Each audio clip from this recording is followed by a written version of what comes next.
నిజం చెప్పేసిన మాణిక్యం, రోహిణిని మాణిక్యాన్ని అరెస్ట్ చేయించిన ప్రభావతి, విద్యా చంప పగలగొట్టిన మీనా. అసలు ఇదంతా ఎలా జరగబోతుంది? రోహిణిని పెళ్లి పందిర్లోనే ప్రభావతి అరెస్ట్ చేయించబోతుందా? అసలు ఇదంతా ఎలా జరిగిందనేది ఈ వీడియోలో తెలుసుకుందాం. రోహిణి బండారం ఎప్పటికైనా బయటపడాలని అనుకునే వాళ్ళు తప్పకుండా వీడియోని లైక్ చేయడం మాత్రం మర్చిపోకండి. రోహిణి బండారం బయటపడాలనుకుంటే తప్పకుండా వీడియోని లైక్ చేయండి. చివరికి చాలా ట్విస్ట్ అయితే ఉండబోతుంది. చివరి వరకు స్కిప్ చేయకుండా చూసేయండి. రోహిణి మాణిక్యం ఒకే కళ్యాణ మండపంలో ఉన్నారని తెలుసుకున్న విద్య ఎలాగైనా సరే రోహిణిని అక్కడి నుంచి బయటపడేయాలని చాలా ప్రయత్నిస్తుంది. పెళ్లి హడావుల్లో ఎవ్వరూ కూడా ఇక రోహిణికి ఫోన్ అయితే ఇవ్వరు. రోహిణి ఫోన్ కూడా సైలెంట్లో పెట్టేసుకుంటుంది. విద్యకి ఏం చెయ్యాలో కూడా తెలీదు. అప్పుడే విద్య, నేనే వెళ్ళి రోహిణికి నిజం చెప్పేయాలి, లేకపోతే ఇప్పుడు దాని జీవితమే తల్లకిందులైపోతుంది. ఇప్పటి వరకు తను చేసిన మోసాలన్నీ బయటపడిపోతాయని విద్య వెంటనే ఇక కళ్యాణ మండపానికి బయలుదేరి వెళ్తుంది. ఇంతలో ఇక ముంబై ముఖేష్ అయితే మీటింగ్కి రమ్మని మనోజ్కి ఫోన్ చేయడంతో అప్పుడే బాలు ఫోన్ తీసుకొని, మాకు మా మావయ్య కూతురు పెళ్లి జరుగుతుంది సార్, పెళ్లి దగ్గర ఉన్నాము, ఇక్కడ లేకపోతే బాగోదు కదా. మనోజ్ మీకు ఆ విషయం చెప్పడానికి మొహమాట పడుతున్నాడు. సార్, మీరు కూడా తెలుగింటి భోజనం అంటే చాలా ఇష్టపడతారు కదా, మీరు మా ఇంటి పెళ్ళికి రండి సార్, మిమ్మల్ని పిలవకుండా ఎలా ఉంటామో, తప్పకుండా రండి అని అంటూ ఉంటాడు. అప్పుడే ఇక బాలు, ఇప్పుడు కుదరదులే బాలు, మీటింగ్ ఉంది కదా అని ముఖేష్ అనడంతో, లేదు సార్, మీరు తప్పకుండా రావాలి, మీటింగ్ తర్వాత పెట్టుకోండి, అంత ఇంపార్టెంట్ కాకపోతే మీకు ఏ లోటు లేకుండా దగ్గరుండి మిమ్మల్ని మేము చూసుకుంటాం సార్ అని బాలు అయితే అంటాడు. అప్పుడు ఇక బాలు ఆ మాట అనడంతో, నువ్వు చెప్తుంటే నాకు కూడా ఆ రుచి ఆస్వాదించాలనే ఉంది, నేను అక్కడికి పెళ్లి దగ్గరికే వస్తున్నాను, నాకు లొకేషన్ పెట్టు బాలు అని ముఖేష్ అయితే అంటాడు. అప్పుడు ఇక బాలు లొకేషన్ కూడా సెండ్ చేస్తాడు. ఇంతలో మనోజ్, ఆయన ఎందుకురా ఇక్కడికి, ఆయన వస్తే ఆయన వెనకాలే తిరగాలి, ఎటువంటి స్వేచ్ఛ ఉండదు, నన్ను స్వేచ్ఛగా తిరగనివ్వవా అని అడుగుతాడు. మనోజ్, రే ఏంట్రా నువ్వు మాట్లాడేది, మనకి పని చూపించిన వాళ్ళని ఎప్పుడు కూడా మర్చిపోకూడదురా, వాళ్ళని మర్చిపోతే మనం నమ్మక ద్రోహం చేసినట్టే అని చెప్తూ ఉంటాడు బాలు. అప్పుడు ఇక ఆ మాట విని, అసలు అతను నా పార్ట్నరా నీ పార్ట్నరా అని అడుగుతూ ఉంటాడు మనోజ్. రే అతను డీలర్షిప్ ఇచ్చింది నన్ను చూసి, రే నన్ను చూసే కదరా నువ్వు ఫర్నిచర్ షాపు పెట్టుకున్నావు, అదెలా మర్చిపోతావురా, నీలాంటి మర్చిపోయే వెధవులు ఉన్నారు కాబట్టే పని చూపించి పని నేర్పించి ఒక స్థాయికి చేర్చి మిమ్మల్ని ఉద్ధరించారు కాబట్టి వాళ్ళని మర్చిపోతే నువ్వే స్థాయికి వెళ్తావు, ఏ స్థాయికి వెళ్ళలేవు, అక్కడే ఉండి దిగజారిపోతావు తప్ప ఒకరిని మోసం చేసి పైకి ఎదగాలనుకుంటే ఆ ఎదుగుదల మధ్యలోనే ఆగిపోతుంది తప్ప పూర్తిగా ఎదగలేవు అని చెప్తూ ఉంటాడు బాలు. ఇక ఆ మాట విని మనోజు సైలెంట్ అయిపోతాడు. బాగా చెప్పావురా ముఖేష్ గారు, బాలుని చూసే నీకు డీలర్షిప్ ఇచ్చారు, అలాగే ఫర్నిచర్ షాప్ కూడా బాలుని చూసే ఇచ్చారు, కానీ నువ్వు మాత్రం ఎప్పుడు కూడా అక్కడే ఉంటావు తప్ప పైకి ఎదగవు. అలాగా మనకి పని ఇచ్చిన వాళ్ళని, మనకి పని నేర్పించిన వాళ్ళని మర్చిపోయి మనం పైకి ఎదిగాం కదా, వాళ్ళనేంటి లెక్క చేసేదనుకుంటే ఆకాశం నుంచి బాలు ఎగిరి మళ్ళీ నేల మీదే పడ్డట్టు కిందే ఉంటావు తప్ప పైకి ఎదగవు అని సత్యం కూడా చెప్తాడు. ఇక సత్యం మాటలకి మనోజ్ ఇంకా మౌనంగా ఉండి, సరేలే ఆయన వస్తే గౌరవంగానే చూసుకుంటాము పదండి అని చెప్తూ ఉంటాడు. రే ఈ విషయం ముందు రంగారావు మావయ్యకి చెప్పరా, మళ్ళీ ఆయన ఎవరో అనుకుంటాడు అని సత్యం బాలుతో అయితే చెప్తాడు. అవునా నువ్వు చెప్పింది నిజమేనని రంగారావు దగ్గరికి వెళ్ళి అంటూ ఉంటాడు బాలు. మామ, ఇంకో ఇలాగా మనోజ్ గాడికి డీలర్షిప్ ఇచ్చిన అతను ముంబైలో ఉంటాడు, అతని పేరు ముంబై ముఖేష్ అని అంటాము, ఆయనకి తెలుగింటి పెళ్ళి అన్న పెళ్ళి ఇంటి రుచులన్నా చాలా ఇష్టం, అందుకని ఆయన్ని కూడా పెళ్ళికి ఆహ్వానించాం మామ, నీకేమీ ఇబ్బంది లేదు కదా అని అడుగుతూ ఉంటాడు బాలు రంగాని. రే అలా మాట్లాడుతున్నావేంట్రా, మీకు కావాల్సిన వ్యక్తి అయితే నాకు కావాల్సిన వ్యక్తే కదా, మీరు మీ ఇష్టమైన వాళ్ళని పిలుచుకోండి, వాళ్ళకి ఎటువంటి మర్యాదలకి లోటు లేకుండా మేము చూసుకుంటాము, ఉన్నాడు కదా పెళ్లి కొడుకు మేనమావ, ఆయనకి అప్పచెప్తాము, ఆయన అయితే ఇక మర్యాదలతోనే ముంచెత్తేస్తాడు, అతనికి వెళ్ళి ఒక మాట చెప్పొస్తాను అని అంటూ ఉంటే, నేను వస్తాను, ఆయన్ని నేను కూడా చూడలేదు కదా అని బాలు అయితే చెప్తాడు. అప్పుడు ఇక బాలు రంగారావుతో కలిసి వెళ్తూ ఉంటాడు మాణిక్యం దగ్గరికి. ఇంతలో మీనాకి ఇద్దరు భార్యాభర్తలు పద్మావతి, పురుషోత్తం పేర్లతో వస్తారు కదా, వాళ్ళిద్దరి మీద అనుమానం రావడంతో అప్పుడే మీనా ఈ విషయాన్ని బాలుకి చెప్పాలని అనుకుంటూ బాలుని వెతుక్కుంటూ వస్తుంది. ఇంతలో రంగారావుతో వెళ్తున్న బాలుని చూసిన మీనా ఎవరిని అంటూ గట్టిగా పిలుస్తుంది. మీనా ఎందుకో పిలుస్తుందిరా, నువ్వు వెళ్ళు, నేను వెళ్ళి ఆ ముఖేష్ గారి గురించి అతనితో చెప్తానులే, నువ్వేమీ కంగారు పడుకో అని చెప్తూ ఉంటాడు రంగా. సరే మామ అలాగే అని వెనక్కి తిరిగొస్తాడు బాలు. ఏంటి మీనా, ఏంటి నువ్వు ఇంపార్టెంట్ పని మీద వెళ్తుంటే ఎందుకు పిలిచావు అని అడుగుతూ ఉంటే, ఇంపార్టెంట్ పని ఏంటండి అని అడుగుతుంది మీనా. ముంబై ముఖేష్ గారు వస్తున్నారు, ఆయనకి తెలుగింటి రుచులంటే చాలా ఇష్టం కదా, ఏదో మీటింగ్కి మనోజ్ని రమ్మని పిలిస్తే నేనే ఆయన్ని ఇక్కడికి రమ్మన్నాను అని బాలు చెప్పడంతో మంచి పని చేశారు. అవును, మరి అది ఇంపార్టెంట్ అంటూ అటు వెళ్తున్నారేంటి అని అడుగుతూ ఉంటే, పెళ్లి కొడుకు మేనమా ఉన్నాడు కదా, అతను మర్యాదలు బాగా చేస్తున్నాడని ఈ విషయం అతనితో చెప్పి అతన్ని కూడా ఒకసారి చూసినట్టు ఉంటుందని చెప్పి నేను వెళ్తున్నాను. కానీ నువ్వు మధ్యలోనే పెళ్లి చేశావు, ఏంటి అంత గట్టిగా పిలిచావు, ఏదైనా ఇంపార్టెంట్ మ్యాటరా అని బాలు అడగడంతో, అవునండి ఇంపార్టెంట్ మ్యాటరే, అదేంటంటే అసలు ఈ ఈ పెళ్ళికి ఇద్దరు భార్యాభర్తలు వచ్చారు, వాళ్ళ పేర్లు పురుషోత్తం, పద్మావతి అని. కామాక్షి ఆంటీ వెనకాలే, కామాక్షి పిన్ని గారు వెనకాలే తిరుగుతున్నారు. వాళ్ళని నేను ఎక్కడో చూశానండి, పేపర్లోనే, గుర్తుకు రావడం లేదు. కానీ వాళ్ళిద్దరూ మాత్రం నాకు మోసగాళ్ళని అనిపిస్తుంది. వాళ్ళు ఇక్కడికి వచ్చారంటే, కామాక్షి పిన్ని చుట్టూ తిరుగుతున్నారంటే ఖచ్చితంగా కామాక్షి పిన్ని దగ్గర నగల గురించి అనుకుంటున్నాను అని చెప్పడంతో, అవునా, వాళ్ళు ఎక్కడున్నారు ఇప్పుడు అని అడుగుతూ ఉంటాడు బాలు. అప్పుడు ఇక బాలు అయితే వాళ్ళని చూస్తారు. ఇక వాళ్ళని చూశాక, అవును మీనా, వాళ్ళని చూస్తే దొంగల్లాగే కనిపిస్తున్నారు. సరే, ఎందుకైనా మంచిది పోలీసులకి ఫోన్ చేద్దామా అని అంటూ ఉంటే, కళ్యాణ మండపానికి పోలీసులు వస్తే బాగోదు కదండి అని అంటూ ఉంటుంది మీనా. పోలీసులు వస్తారు, కానీ బయటే ఉన్నామని చెప్దాము అని అంటూ ఉంటే, సరేనండి ఆ పని చెయ్యండి అని మీనా అయితే ఇక ఫోన్ చేయమని పోలీసులకి వాళ్ళని మఫ్టీలో రమ్మని చెప్తుంది. అప్పుడు ఇక పోలీసులకి ఫోన్ చేసి, సార్ మా కళ్యాణ మండపంలో భార్యాభర్తలు ఇద్దరు ఉన్నారు, వాళ్ళు దొంగల్లాగా కనిపిస్తున్నారు, వాళ్ళ పేరు పద్మావతి, పురుషోత్తం అనేదో ఉంది సార్, మీరు మఫ్టీలో రండి, అంటే కళ్యాణ మండపానికి పోలీస్ గెటప్లో వస్తే బాగోదు కదా అని బాలు అయితే మాట్లాడతాడు.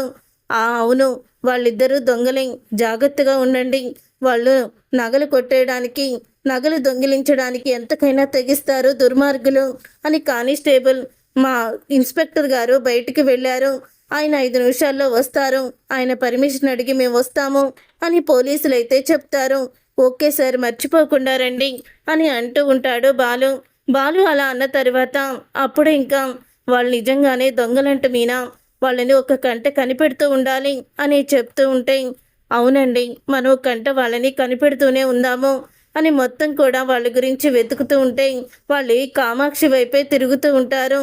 అప్పుడు ఇక బాలు కామాక్షి దగ్గరికి వెళ్ళి, ఏంటత్తా ఒంటి నిండా నగలు వేసుకొని బాగా మహాలక్ష్మిలా రెడీ అయ్యావు అని బాలు అడుగుతూ ఉంటే, అవునరా, మరి ఇప్పుడు కాకపోతే ఇంకెప్పుడు రెడీ అవుతాను, సుందరి పెళ్ళే కదా మా ఇంట్లో జరిగే ముఖ్యమైనది అని అంటూ ఉంటే, అవునత్తా అవును, కానీ ఒంటి మీద నగలు జాగ్రత్తగా చూసుకో, మళ్ళీ పోయినాయి అంటే కొనుక్కోలేవు అని బాలు అనడంతో, రే నీకేమన్నా మతిపోయిందా, అలా మాట్లాడతావేంటి అని అడుగుతూ ఉంటుంది కామాక్షి. ఇక వెనకాలే ఉంటారు ఇక భార్యాభర్తలు ఇద్దరు కూడా. అప్పుడే వాళ్ళని చూసి బాలు, వీళ్ళెవరు అని అడుగుతూ ఉంటే, వీళ్ళు మా దూర బంధువులే, ఇవాళే వచ్చారు అని చెప్తూ ఉంటుంది కామాక్షి. అబ్బో, మీ దూర బంధువులు అనమాట, సరే అత్త అయితే నువ్వు జాగ్రత్త అని బాలు ముఖేష్ రావడంతో ఇక అక్కడి నుంచి అయితే వచ్చేస్తాడు. మీనా, నువ్వు మాత్రం కంట కనిపెడుతూనే ఉండవు, జాగ్రత్త, కామాక్షి అత్త కూడా జాగ్రత్త అని చెప్తాడు బాలు. సరేనండి, పోలీసులు ఇంకా రాలేదో ఏంటో అని మీనా అనుకుంటూ ఉంటుంది. ఇంతలో ముఖేష్ అయితే వస్తాడు. ముఖేష్ రావడంతో అతన్ని ఒక పక్కన కూర్చోబెడతారు. తీసుకువెళ్ళి, పెళ్లి ఏర్పాట్లు చాలా బాగున్నాయి, అసలు డెకరేషన్ ఎవరు చేశారు, ఇంత బాగా చేశారు అని అడుగుతూ ఉంటే, ఇంకెవరు సార్, మా ఆవిడే చేసింది అని అంటాడు బాలు. ఆ మాట విని, అవునా బాలు, నిజంగా మీ ఆవిడ డెకరేషన్ ఇరగదీసేసింది, మామూలుగా లేదు అని ముఖేష్ అనడంతో, సార్ అచ్చమైన తెలుగు భాష మాట్లాడుతున్నారే అని అంటూ ఉంటాడు బాలు. నిన్ను చూశాక తెలుగు భాష ఆటోమేటిక్గా వచ్చేస్తుంది బాలు అని ముఖేష్ అయితే చెప్తూ ఉంటాడు. ఇంతలో రంగా మాణిక్యంతో ఒక ఇంపార్టెంట్ గెస్ట్ వస్తున్నారు, ఆయనకి స్పెషల్గా ఏదైనా చేయించండి అని చెప్తాడు. మీరేం కంగారు పడకండి, నేనున్నాను కదా అన్నయ్య గారు, నేను చూసుకుంటాను అని మాణిక్యం అయితే చెప్తాడు. అప్పుడు ఇక మాణిక్యం ఆయనకి స్పెషల్గా ఏదైనా వంటకం చెయ్యాలని ఇక స్పెషల్గా అయితే వండిస్తాడు. తర్వాత ఇక ముఖేష్ అయితే, బాలు నేను వెళ్తాను, నాకు ఫ్లైట్ టైం కూడా అయిపోతుంది అని అంటూ ఉంటే, అదేంటి సార్ ఇంత దూరం వచ్చారు, మీరు వెళ్ళరా, భోజనం చేసి వెళ్ళాలి అని అంటూ ఉంటాడు బాలు. అంటే ఫ్లైట్ టైం అవుతుంది బాలు అని అనగానే, మామ వంటలు ఏమన్నా రెడీ అయ్యాయా అని అడుగుతూ ఉంటాడు. అప్పుడు ఇక బాలు, ఉండ్రా నేను వెళ్ళొస్తాను, అడుగొస్తాను వెళ్ళి అని మళ్ళీ మాణిక్యం దగ్గరికి వెళ్ళి రంగా అయితే అడుగుతూ ఉంటాడు. వంటలు ఎక్కడి వరకు వచ్చాయి మాణిక్యం అంటే, అతను ఫ్లైట్ టైం అయింది వెళ్ళిపోవడానికి కంగారు పడుతున్నాడు అని చెప్తూ ఉంటే, అన్నీ కూడా ఆల్మోస్ట్ అయిపోయినాయి అన్నయ్య గారు, అన్నం ఒక్కటే బ్యాలెన్స్ ఉంది, ఆ రైస్ కూడా ఉడికిపోతే అయిపోయినట్టే అని మాణిక్యం అయితే చెప్తాడు. అప్పుడు ఇంకా తీసుకొని రమ్మంటారు ముఖేష్ని. ఇక ముఖేష్ని అయితే తీసుకొస్తారు. ఇక ముఖేష్ని తీసుకొచ్చి భోజనం దగ్గర కూర్చోబెడతారు. అప్పుడు ఇక అన్నీ కూడా వడ్డిస్తారు. బిర్యానీ, గుత్తి వంకాయ కూర, ఇలా అన్ని రకాల ఐటమ్స్ అయితే వండి పెడతారు. అప్పుడు అవి చూసి, అమ్మో బాలు ఏంటివి ఇన్ని వంటకాలా అని ముఖేష్ అనడంతో, ఇవే ఉన్నాయి సార్, ఇంకా చాలా రకాలు అనుకున్నాం, కానీ మీకు టైం అయిపోతుందన్నారు కదా అని మేము వీటితో సరిపెట్టేస్తున్నాం అని అంటూ ఉంటాడు బాలు. వంటలు మాత్రం అదిరిపోయాయి, ఎవరు చేశారో కానీ అని అంటూ ఉంటే, ఎవరో కాదు పెళ్లి కొడుకు మేనమావకి తెలిసిన వాళ్ళేనట, అతను కూడా వంట దగ్గర అన్నీ చూసుకుంటున్నాడు అని చెప్తూ ఉంటాడు. అప్పుడే ఇక బాలు అలా చెప్పిన తర్వాత ఇక రంగా అయితే, ఇప్పుడే మీ అందరికీ అతన్ని పరిచయం చేస్తాను, అతన్ని తీసుకొస్తాను అని చెప్పి లోపలికైతే వెళ్తాడు రంగారావు. ఇంతలో ఇక శృతి అయితే విద్య అయితే వస్తూ ఉంటుంది. ఇక విద్య వస్తున్నప్పుడు ఒక్కసారి రోహిణికి మళ్ళీ ఫోన్ చేద్దామని రోహిణికి ఫోన్ అయితే చేస్తుంది. అప్పుడు ఇక రోహిణి ఫోన్లు ఇచ్చేస్తుంది. ఒసై నువ్వు వెంటనే ఆ కళ్యాణ మండపం దగ్గర నుంచి బయటికి వచ్చేసాయి, ఈ రోజుతో నువ్వు చేసిన మోసం అన్నీ కూడా బయటపడబోతున్నాయి అని అంటూ విద్య అయితే షాక్ ఇస్తుంది. అప్పుడే రోహిణికి, ఏం మాట్లాడుతున్నావే, నేను చేసిన మోసం అయ్యి బయటపడడం ఏంటి అని అడుగుతూ ఉంటే, అసలు మాణిక్యం ఏ పెళ్ళికి రమ్మన్నాడో తెలుసా, నువ్వే పెళ్ళిలో అయితే ఉన్నావో మాణిక్యం కూడా అదే పెళ్ళిలో ఉన్నాడో, మాణిక్యం మేనల్లుడికి నువ్వు చెప్పిన ఆ సుందరికే పెళ్ళి అని అనగానే ఒక్కసారి షాక్ అయిపోతూ ఉంటుంది.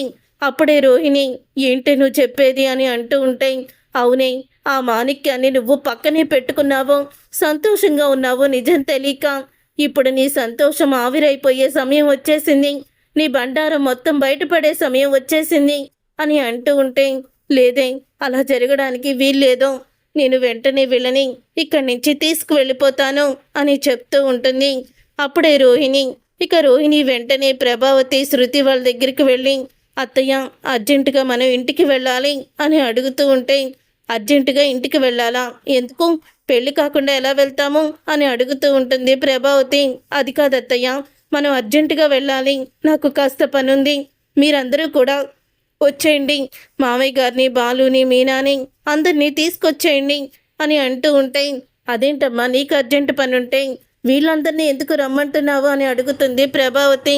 అప్పుడు ఇక శృతి, ఎందుకు అలా కంగారు పడిపోతున్నావు, ఏం జరిగింది చూడు, బొంబాయి నుంచి ముఖేష్ గారు వచ్చారు, భోజనం చేస్తున్నారు, మీనా దగ్గరుండి వడ్డిస్తుంది, అసలు నువ్వు ఆ స్థానంలో ఉండి వడ్డించాలి, అతను మీ పార్ట్నర్ కాబట్టి నువ్వేమో అలాంటివేమీ చెయ్యవు అని అంటూ ఉంటే, అయ్యో ఆ బొంబాయి ముఖేష్ కూడా ఇప్పుడే వచ్చారా అని అనుకుంటూ ఉంటారు. ఇంతలో కామాక్షి నగల కోసం వాళ్ళైతే తిరుగుతూ ఉంటే కామాక్షికి మీనా చెప్పేస్తుంది. చెప్పేయడంతో వాళ్ళిద్దరిని గదిలో పెట్టి తాళం వేసేస్తుంది కామాక్షి.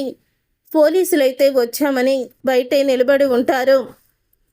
అప్పుడు ఇంకా పోలీసులు బయట నిలబడ్డారని బాలుకి చెప్పడంతో, నేను ఫోన్ చేస్తాను సార్ అప్పుడు లోపలికి రండని బాలు అయితే చెప్తాడు.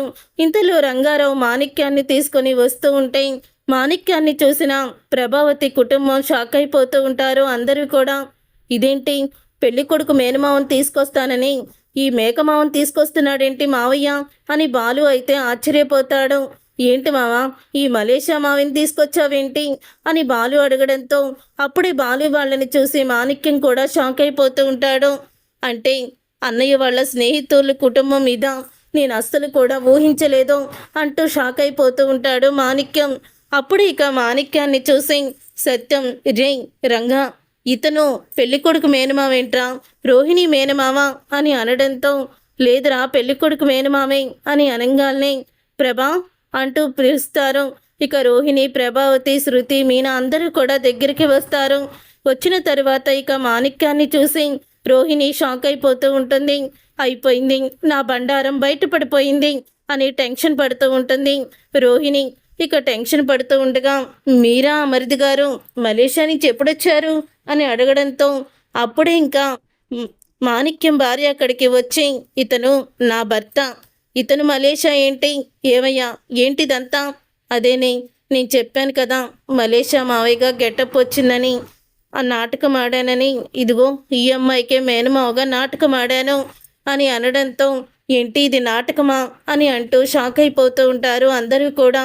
అవును, మలేషియా మావయ్యగా తన మేనమావగా కోటీశ్వరుడిగా బిజినెస్ మ్యాన్గా నాటకం ఆడమని తన ఫ్రెండు విద్య, మీనా ఇద్దరు కూడా నాకు డబ్బులు ఇచ్చారు, సినిమాలో ఛాన్స్ ఇప్పిస్తామని మిమ్మల్ని మోసం చేయించారు. వాళ్ళ అత్తగారు ఆ డబ్బు కోసం తనని వేధిస్తుందని, తన భర్త జాబు చేయకుండా తనని బెదిరిస్తున్నాడని నాకు చెప్పింది. అందుకని అత్తగారింట్లో తనకి గౌరవం పెరగాలంటే కోటీశ్వర్లమని చెప్పాలని నాతో అంది. అందుకని నేను కూడా అలా చెప్పాను, నన్ను క్షమించండి అని క్షమాపణ అడుగుతాడు. అప్పుడే ప్రభావతి రోహిణి చెంప పగలగొడుతుంది. రోహిణి చెంప పగలగొట్టి అంటూ ఉంటుంది, ఎందుకు మమ్మల్ని కోటీశ్వరాలు అని చెప్పి అంత మోసం చేశావు, ఎందుకు అంత మోసం చేసి నా కుటుంబాన్ని ఎందుకు నువ్వు అన్యాయం చెయ్యాలనుకున్నావు అని అడుగుతూ ఉంటే అది కాదత్తయ్య, నేను అలా చేయలేదత్తయ్య అని అంటూ ఉంటే చీ నోర్మై, ఇప్పటికి కూడా చేసిన తప్పుని ఒప్పుకోకుండా సమర్థించుకుంటున్నావా, అసలు నువ్వు ఆడదానవేనా అని కోపంతో రగిలిపోతూ ఉంటుంది. అప్పుడు ప్రభావతి ఇలాంటి దాన్ని అస్సలు కూడా వదిలిపెట్టకూడదు, మనల్ని మోసం చేసి ఈ రోహిణితో చేతులు కలిపి మనల్ని మేకల్లాగా కోసేద్దామని చూసిన ఈ మాణిక్యాన్ని, ఈ రోహిణిని అరెస్ట్ చేయించాలి, పోలీసులకి ఫోన్ చేయండి అని ప్రభావతి అనడంతో పోలీసులకి సపరేట్గా ఫోన్ చేయాల్సిన అవసరం లేదు, పోలీసులు వచ్చే ఉన్నారు అని బాలు అయితే షాక్ ఇస్తాడు. ఇంతలో ఇంకా అంటూ ఉంటాడు. అప్పుడే ఇంకా అక్కడే ఉన్న ముఖేష్ అయితే అసలు మీరు ఏమీ తెలుసుకోకుండా మలేషియాలో పుట్టి పెరిగాను కోటీశ్వరాల్ని అంటే అసలు ఎలాగ మీరు ఆ అమ్మాయిని ఇంటి కోడలుగా చేసుకున్నారు, వాళ్ళ అమ్మ నాన్న ఎవరో తన బంధువులు ఎవరో కూడా తెలుసుకోకుండా అసలు పెళ్ళి ఎలా చేశారో, ఏ మనోజ్ నువ్వు ఇలా చేసావా, నీ భార్య గురించి తెలీదా అని అడుగుతూ ఉంటే సార్ నా భార్య అలాంటిది కాదు సార్ అని అంటూ ఉంటాడు మనోజ్. రే ఎదురుగుండా తను చేసిన మోసం సాక్ష్యాలతో కనపడితే నీ భార్య మోసం చేయలేదంటావేంటి, అంటే నీ భార్య కోటీశ్వరాలు కాదని నీకు ముందే తెలుసా అని బాలు కూడా ప్రశ్నిస్తాడు మనోజ్ని. అప్పుడే మనోజ్ నాకు తెలీదురా, కానీ రోహిణి ఏ పరిస్థితుల్లో చేసిందో కనుక్కోవాలి కదా అని అంటూ ఉంటే అప్పుడే మనోజ్ చంప పగలగొడుతుంది ప్రభావతి. నువ్వు నోరు ముయ్యిరా, నువ్వు నోరు ముయ్యి, నువ్వు మాట్లాడుకో అంటూ ఇక ప్రభావతి అయితే మనోజ్ నోరు మూయిస్తుంది. రే బాలు పోలీసులు రమ్మను, ఈ మాణిక్యాన్ని ఈ రోహిణిని అరెస్ట్ చేయమను అని అంటూ ఉంటే అమ్మ పెళ్లి పందిట్లో అరెస్టులు గట్టా ఎందుకు, వచ్చిన వాళ్ళందరూ పొరపాటుగా అనుకుంటారు, ఈ రోహిణి మాటలు విని నేను చేసింది తప్పే, నన్ను క్షమించండి అని అంటూ ఉంటే అప్పుడే ఇక ఆ మాట విని ఒక్కసారి ప్రభావతి మీలాంటి వాళ్ళని క్షమిస్తే ఇక నేను ఇంకా మనిషినే కాదు అని అంటూ ఉండగా ఇంతలో విద్య అయితే అక్కడికి వస్తుంది. విద్యాని చూసిన మీనా విద్య దగ్గరికి వెళ్ళి విద్య చంప పగలగొట్టి నీ ఫ్రెండు నీకు తెలిసి అన్ని కుట్రలు కుతంత్రాలు మోసాలు నాటకాలు చేస్తూ ఉంటే నీ స్నేహితురాలని సమర్థించి ఎంత పెద్ద తప్పు చేశావో, అందుకే నీకు ఈ చంపదెబ్బ అంటూ మీనా అయితే ఇక విద్యకి షాక్ ఇస్తుంది. చూసారుగా ఫ్రెండ్స్, రాబోయే కథలో ఖచ్చితంగా ఇలాగే జరగబోతుంది. మరి ఇలాగే జరగాలని మీరైతే కోరుకుంటున్నారా? అయితే వీడియోని తప్పకుండా లైక్ చేసి ఛానల్ని సబ్స్క్రైబ్ చేసుకొని పక్కనే ఉన్న గంట సింబల్పై ఆల్ అని క్లిక్ చేయండి. అప్పుడే మేము పెట్టే ప్రతి వీడియో మీరు మిస్ కాకుండా చూసేవచ్చు.